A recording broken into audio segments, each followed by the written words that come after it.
Latvijā pēc Eiropas parauga sākušies zemnieku protesti. Prasība pazemināt pievienotās vērtības nodokli pārtikai ir svarīga gan zemniekiem, gan arī mums pārtikas pircējiem, un cita starpā tas ir solis uz eiropeisku Latviju, jo absolūtajā vairākumā Eiropas Savienības dalību valstu pievienotās vērtības nodoklis pārtikai pazemināts vai pat ir 0%. Par to mums vēl būs jāpacīnās, un viens no līdzekļiem ir ne tikai traktoru ielās, bet arī paraksts par Saeimas atlaišanu, jo deputāti baidās no šīs atlaišanas vairāk nekā mēs par to esam pieraduši domāt. Piemēram, no pēdējās Saeimas izlidoja 75%, 3/4 parazītu, un tādā veidā faktiski atlaišana ir pietiekoši efektīvs instruments, lai piespiestu viņus sākt strādāt ne tikai savai kabatai, bet arī tautas labā. Tāpēc zemnieku protesti arī ir viena no formām, kas ir jāatbalsta. Protams, tur ir dažādi interesanti papildu efekti redzami. Piemēram, viņi protestē gan pret Krievijas graudiem, zemnieku Saeima, gan arī vienlaicīgi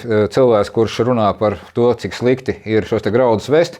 Pašam viņam ir ļoti stingras pozīcijas ostā, kura šos Krievijas graudus ved. Tas ir ļoti tipiska situācija Latvijas valdošajiem, ka viņi pusē ar muti cīnās pret Krievijas graudiem, pret tirzniecību ar Krieviju. No otras puses paši tirgojas, paši ar to pelna miljonus, un šī situācija lielā mērā ir, liekulīga. Tas atspoguļo arī to, ka objektīvi šī tirzniecība Latvijai ir izdevīga, tie ir simtiem miljoniem eiro Latvijas uzņēmumiem, Latvijas budžetam, un tāpēc valdošajiem faktiski var pārmest tikai to, ka viņi runā muļķības, bet kaut arī dara pareizas lietas brīžiem, savai kabatai pareizas lietas. Vajadzētu arī priekš valsts darīt pareizas lietas.